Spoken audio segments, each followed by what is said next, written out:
Dan pada pagi ini kita nak lihat bagaimanakah corak pembahagian yang dilakukan oleh masyarakat Melayu Islam di Malaysia ini. Apa yang telah kita buat dan orang lain buat. Bila sebut tentang corak pembahagian ini, bermakna bagaimanakah harta pusaka itu dibahagikan. Ada orang dia bahagi mengikut apa yang telah ada terkandung dalam Al-Quran dan Hadis, mengikut faraid. Ada orang dia tak ikut, maka dia buat pembahagian cara yang lain. Ikutlah pembahagian-pembahagian yang mungkin padanya betul, ataupun mungkin pada semua ahli waris itu bersetuju dengan tindakan itu. Maka bila nak bercakap tentang bagaimana nak bahagi, mestilah ditentukan oleh waris-waris itu sendiri. Makna kata, kalaulah si mati ini dia meninggal, kemudian dia meninggalkan 6 orang ahli waris, maka 6 orang ini sahaja yang boleh bercakap dan boleh menentukan, buat keputusan yang muktamad tentang corak pembahagian. Jangan diangkut pula isteri kita, menantu dan sebagainya, sebab mereka ini bukan pemilik kepada harta itu. Jadi yang kena buat keputusan, mengurus dan mentadbir harta itu adalah ahli waris itu sahajalah, jangan diambil orang lain. Sebab kita bimbang bila kita ambil orang lain,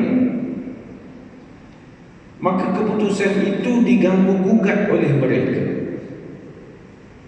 Sebagai contoh, seorang suami ini dia dah tahu dah tentang apa yang dia nak cakap ni. Tiba-tiba isteri tadi jadi tukang cucuk di belakang supaya tidak tukar, iaitu tukar kepada pendirian yang suami dia awal-awal lagi nak cakap bila mana nak membahagikan harta pusaka tersebut. Sebab itu kalau orang minta tolong saya menerangkan kepada ahli keluarga dia, saya fikir 2-3 kali juga.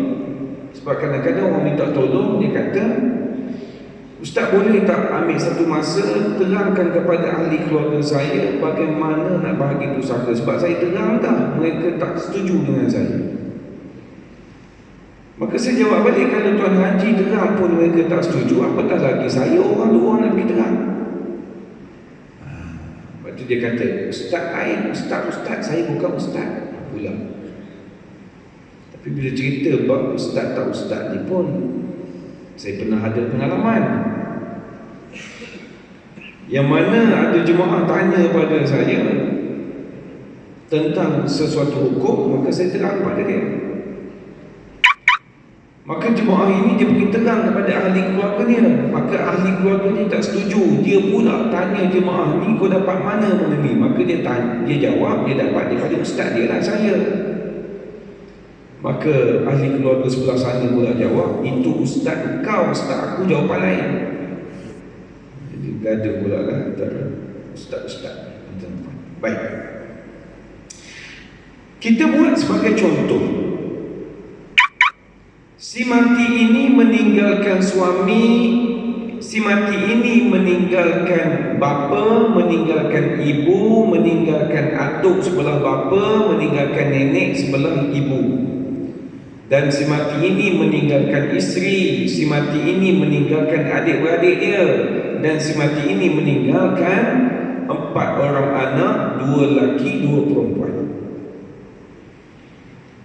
Maka kalau saya ceritakan tentang gambaran itu, tuan-tuan dan puan-puan yang belajar ada basic ilmu faraid ini, tuan-puan mesti dah boleh agak. Dalam ramai-ramai individu yang saya nyatakan tadi, yang confirm dapat siapa? Mak dia, ayah dia, isteri dia dan anak-anak dia. Ini confirm dia dapat.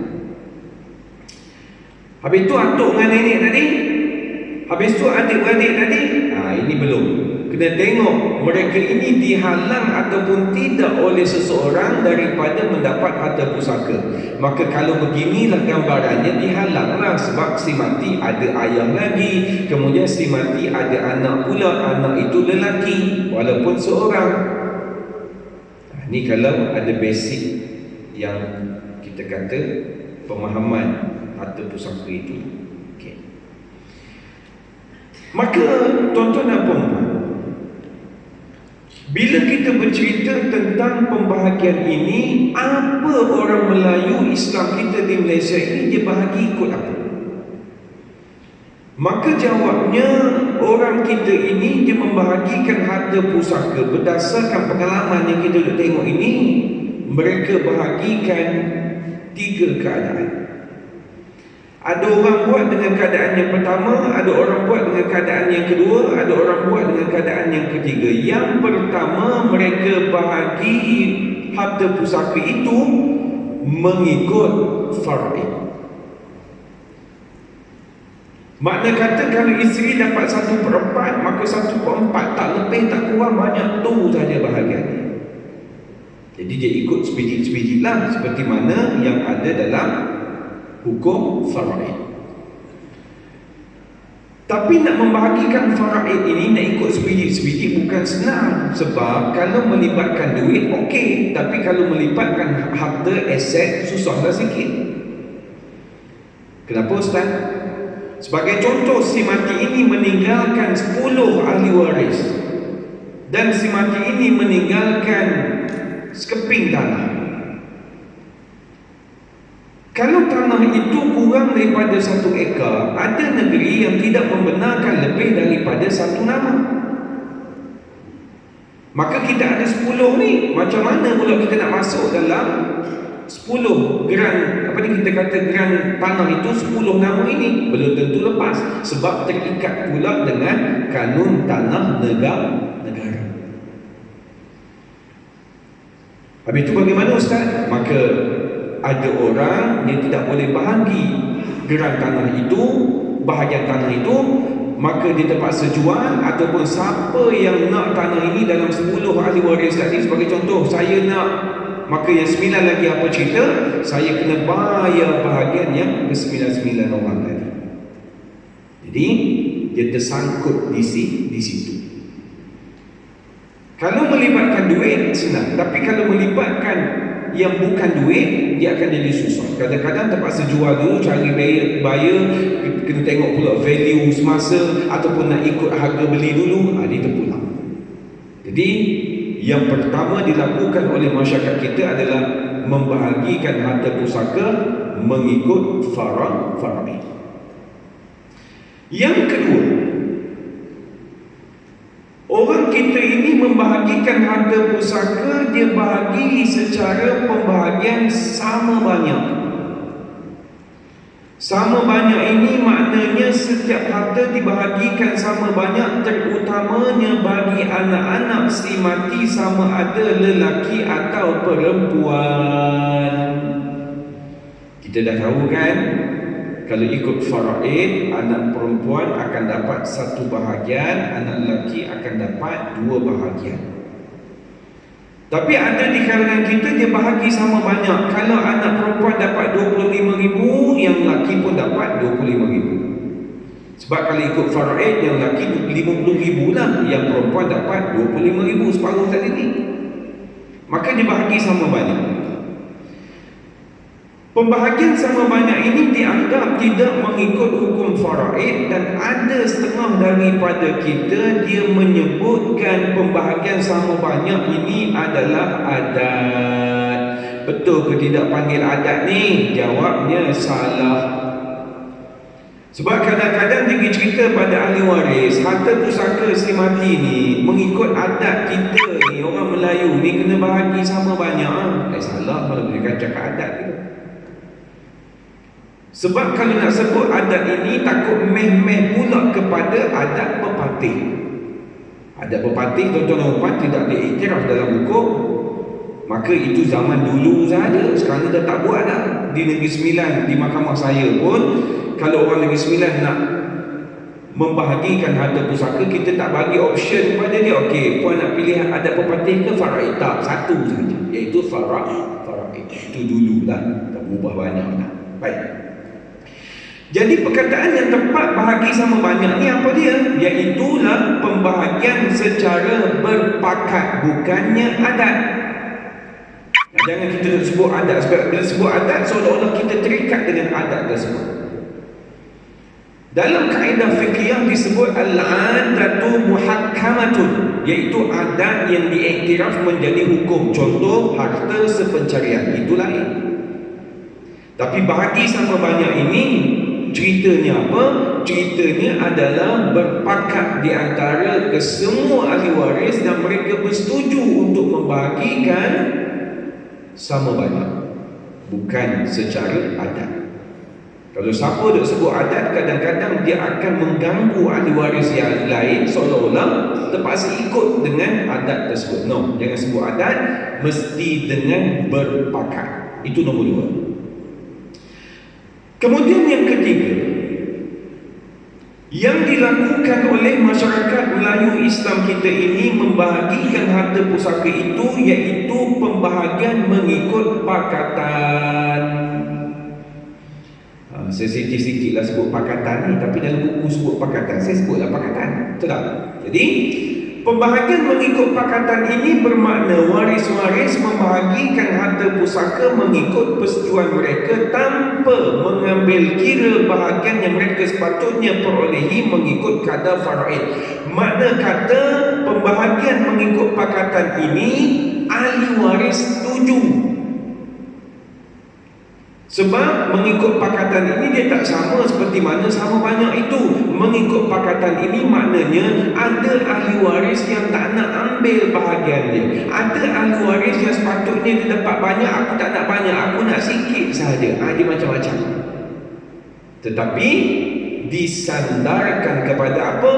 Disandarkan kepada persetujuan semua ahli waris tersebut. Okey. Bila sebut pembahagian nombor 2 dan nombor 3 ni, tuan-tuan dan puan-puan, kadang-kadang ada orang tanya, timbul persoalan yang mengelirukan, sama ada boleh atau tidak Ustaz kita membahagikan harta pusaka ini selain daripada mengikut hukum faraid. Itu soalannya. Kalau kita katakan, contoh, tanah tapak rumah ini diberikan kepada Ali dan tanah dusun ini diberikan kepada Abu. Nampak macam adil lah, seorang sekeping, tapi nilaiannya berbeza. Yang Abu ini tanah dan tapak rumah. Sudah tentulah kita katakan geran itu adalah status pembangunan. Yang dusun tadi, geran itu statusnya adalah pertanian. Barangkali yang Abu dapat rumah dan tanah ini di tengah bandar, yang Ali ni pula tak dapat tanah kebun tadi ni di dalam kampung tu. Jadi nilaiannya berbeza. Maka adakah pembahagian seperti ini dikira mengenepikan hukum faraid, atau dengan kata lain bahagi macam ni dia melanggar hukum syarak? Ini jawapannya. Sebelum pembahagian, setiap orang waris patutnya memahami konsep pembahagian, iaitu asal pembahagian adalah mengikut hukum faraid. Ni kita dah sebut tadi ada 3, nombor 1 jelas, nombor 2 dan nombor 3 ini selain daripada nombor 1. Sebelum nak buat nombor 2 dan nombor 3 ini, jawabnya tuan-tuan dan puan-puan mesti ikut 4 syarat ini. Apa yang pertama? Yang pertamanya adalah mesti dikumpulkan semua ahli waris dan ditunjukkan kepada semua, ini dia orang yang layak menerima harta pusaka si mati. Tulis nama si mati, mati bila. Siapa yang layak hartanya? Tulislah isteri dia, mak dia, ayah dia, anak-anak dia, dan tulis pula siapa yang tak layak. Satu. Nombor dua, mesti ditulis ahli waris si mati ini dia meninggalkan harta apa. Okey, dia ada 20 item hartanya, maka kena tulis pula apa nilaian kepada setiap harta. Total semua sekali 2 juta. 2. Nombor 3, mesti ditulis dan ditunjukkan kepada semua ahli waris yang bahagian mereka ni setiap seorang dapat berapa. Ibu 50,000, anak lelaki 150,000. Contoh, tulis semua sekali. Jadi ahli waris kata, ni bahagian aku banyak, ni aku dapat. Itu nombor 3. Dan nombor 4, nak buat pembahagian nombor 2 dan nombor 3 yang saya katakan sama rata dan berpakat itu, mesti semua pemilik tadi setuju dengan pembahagian nombor 2 ataupun nombor 3 tersebut. Kalau diterangkan keempat-empat ini dan keempat-empat ini semuanya bersetuju, silakan untuk nak buat yang pembahagian nombor 2 dan nombor 3 itu, iaitu bahagi sama banyak ataupun secara pakatan. Masalahnya, kita buat ataupun tidak 4 syarat yang saya nyatakan tadi. Ada orang, tuan-tuan dan perempuan, dia ni abang sulung, ayah dia mati. Sekarang ni nak bahagi harta ayah dia. Maka dikumpulkan semua ahli waris tadi. Dia cakap, kita ni adik-beradik, tak usah duk kira lah, walaupun kita lelaki, kita perempuan ni, kita bahagi sama banyak je lah. Setuju semua sekali. Abang sulung tu pula bekas tentera, jawatan terakhir pegawai waris 2. Bekeng lah sikitnya, walaupun tua dah. Dulu waktu askar tak boleh simpan janggut, lah ni janggut putih dah. Tapi cara bercakap tu, adik-adik ni masih ketakutan. Maka adik-adik dia berani tak nak cakap, saya tak setuju bang, saya nak ikut faraid. Siap lah. Keluar habis daripada abang sulung ni. Apa benda lah kau ni, kita adik-beradik pun kira. Tak, kena yang kasar sikit, natalnya ni, itu habis kata ni. Maka tuan-tuan dan perempuan, kita bila bercerita tentang membahagikan harta pusaka ni, kita bahagi apa? Kita bahagi hak orang. Walaupun hak itu bukan dengan usaha dia, hak itu diperolehi daripada ni yang mati, maka tetap hak dia. Jadi bila hak orang, tak boleh nak paksa. Tak boleh nak paksa dia jangan itu, jangan ini. Sebab apa? Sebab hak dia. Andai kata nak bahagi sama rata sekalipun, mesti tanya empunya diri ni pemilik kepada harta itu, dia setuju ataupun tidak. Kalau dia setuju, silakan. Kalau dia tak setuju, jangan marah, jangan maki dia. Tapi masyarakat kita lain.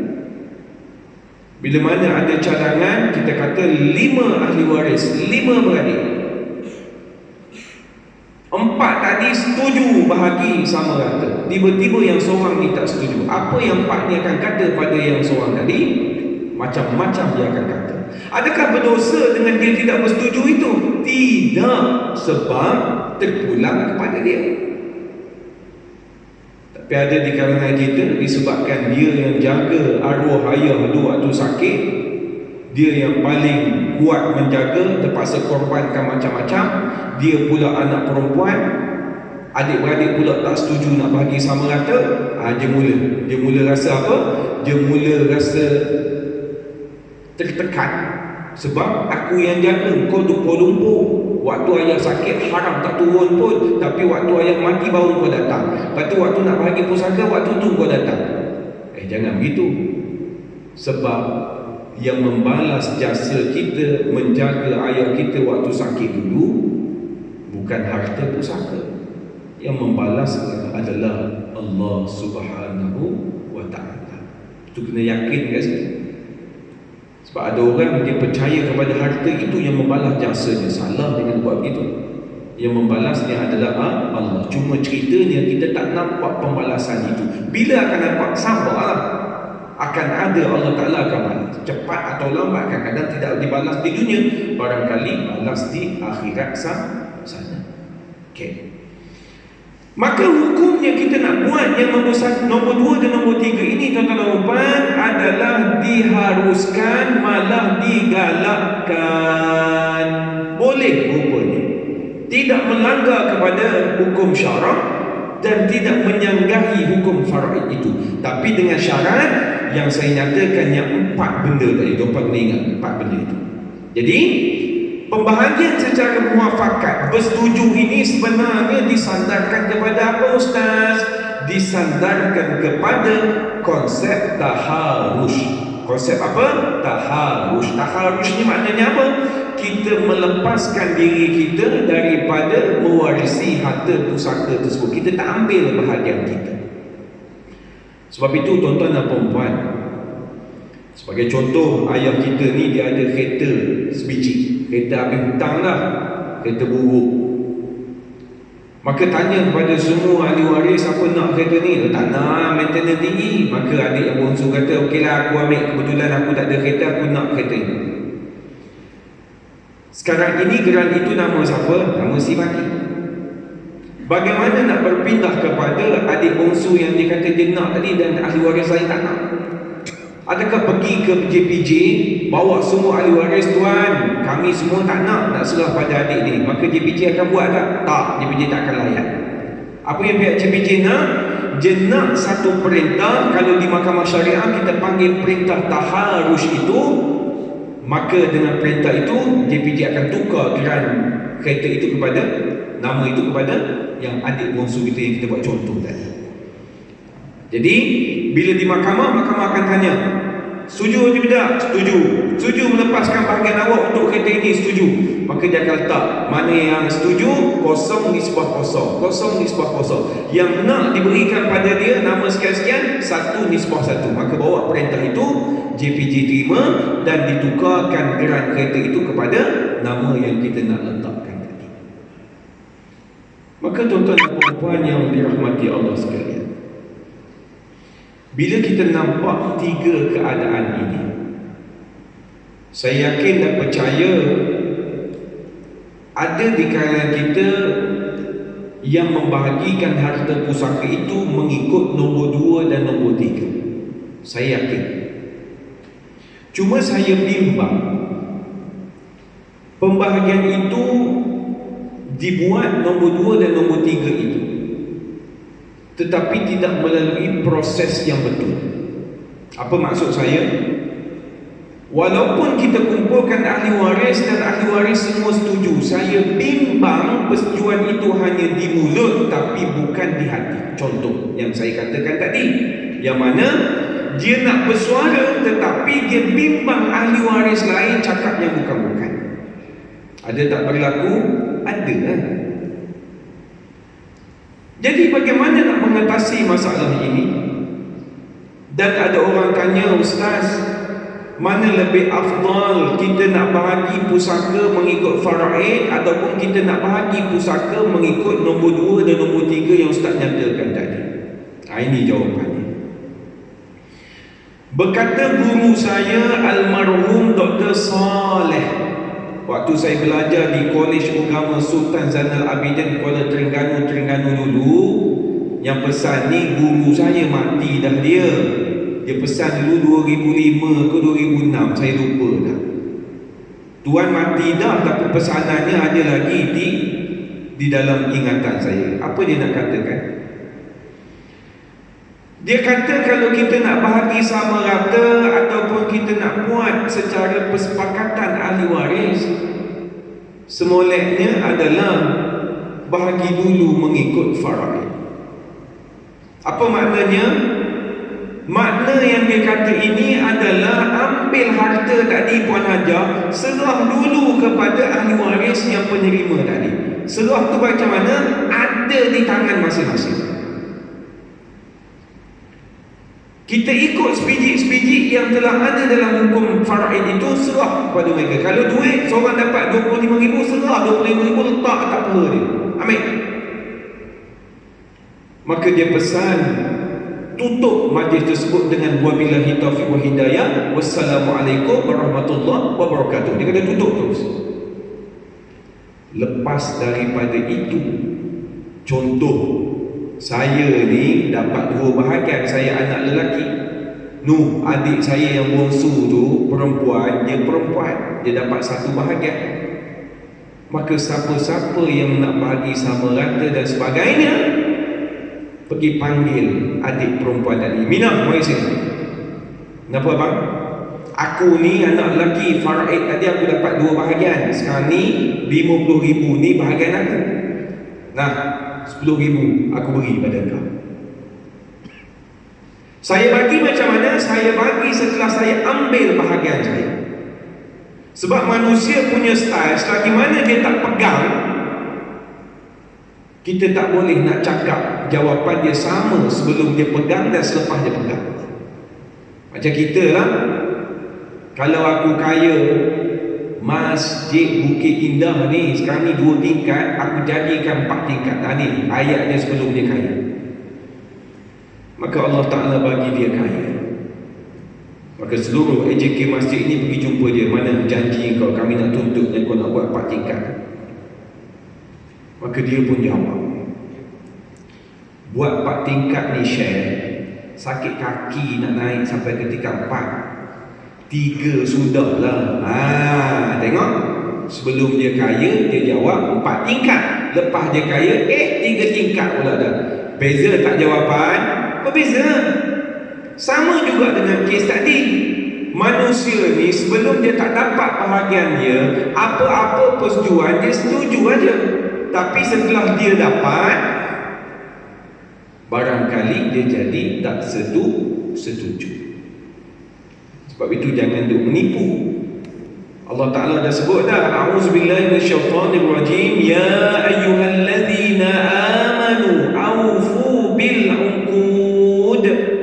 Hai orang-orang yang beriman, tepatilah janji yang kamu telah meterai sebelum ini. Kenapa Allah Ta'ala mulakan dengan ya ayyuhalladzina amanu? Sebab wahai orang-orang yang beriman. Dia tak sebut ya ayuhan nas, wahai manusia. Dia sebut wahai orang-orang yang beriman, tepatilah janji yang kamu telah meterai selama ini, yang kamu telah buat perjanjian itu. Kenapa disebut wahai orang beriman? Sebab orang beriman sahaja yang bila dia cakap dia akan tunai. Orang tidak beriman, dia tak akan tunai apa yang dia cakap. Dia akan akhirkan percakapan itu dengan penipuan. Lepas tu jangan duk menipu lah. Nipu takut makan diri sendiri nanti. Kerana penipuan ini merupakan satu dosa, tuan-tuan dan puan. Jadi dalam bab harta pusaka yang kita belajar pada pagi ini, kita dah faham bahawasanya ustaz, kalau kita nak bagi secara faraid, ya silakan. Kalau kita nak bagi secara sama rata, kita nak bagi secara berpakat pun boleh. Tetapi mesti melalui 4 syarat ini. Kadang-kadang saya terfikir, tuan-tuan dan puan-puan, saya ni pengalaman membahagikan harta pusaka ahli keluarga saya tak ada lagi pengalaman itu. Sebab belum berlakunya kematian. Habis tu yang saya cerita ini berdasarkan apa? Berdasarkan teori sahaja. Dan berdasarkan kes yang saya handle dan orang merujuk kepada saya.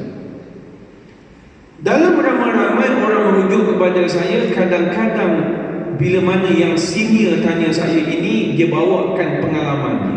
Contoh saya nak bagi. Dia kata, ustaz, apa yang saya nampak bila nak membahagikan harta pusaka ini, yang paling tua abang sulung diam dulu bila bincang. Kenapa Haji? Sebab bila kita sulung, kita mulakan percakapan dulu, bimbang-bimbang adik-adik tadi ni jadi terhalang untuk menyampaikan hasrat mereka. Apa yang saya buat Ustaz? Saya buka dulu majlis dan saya serahkan kepada perbincangan pada mereka. Last kali baru saya bercakap. Apa manfaat yang saya dapat Ustaz? Saya dapat manfaat setelah last kali saya bercakap, saya mendengar setiap orang mereka meluahkan apa yang terbuku, yang terpendam, yang mereka nak nyatakan idea mereka, hasrat mereka kepada harta pusaka ini. Maka pada ketika itu Ustaz, saya dah nampak. Sebab kita adik-beradik ini bukan semuanya doktor, bukan semuanya gaji 15,000, ada 15, ada 1,500, ada 5,000. Jadi saya nampak mana yang memerlukan itu, ini dan sebagainya. Maka saya yang akan buat cadangan. Sebagai contoh, kita nampak dah ni, dia ini memerlukan. Maka jangan kita paksa dia untuk membahagikan sama rata. Maka ambil bahagian dia yang farad itu, beri pada dia. Mana-mana yang bercakap yang seolah-olah dia tidak kisah dan dia setuju bagi sama rata, maka dibuat persetujuan yang lain, iaitu bagi sama rata. Dan saya tutup majlis itu dengan apa? Saya beri bahagian masing-masing. Dan jangan ada pertikaian yang berlaku lepas pada ini, kerana kita telah berbincang di antara adik-beradik sesama sendiri. Dapat situ satu tips. Sebab itu tips ini dia tak ada dalam buku. Dia ada berdasarkan pengalaman yang ada. Kalau tuan-tuan tanya saya, pengalaman saya, mak saya ni dia ada tanah di Kelantan. Mak saya hidup lagi. Maka mak tahun lepas dia bagi tahu. Dia kata 5 keping tanah ni aku nak beri setiap seorang satu. Boleh betul tidak? Boleh lah, sebab itu hak dia hidup lagi.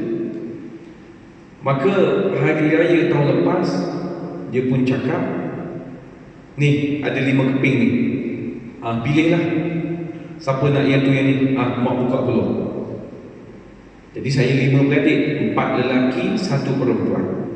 1, 2, 3 ustaz, 2 lagi bukan ustaz. Saya nombor 3. Maka dia cakap lah, silalah siapa nak ambil. Jadi 3 ustaz ni termasuk dengan saya, kita pamerkan perangai zuhud kita. Adik-adik lah pilih. Tak mau cakap lagi lah.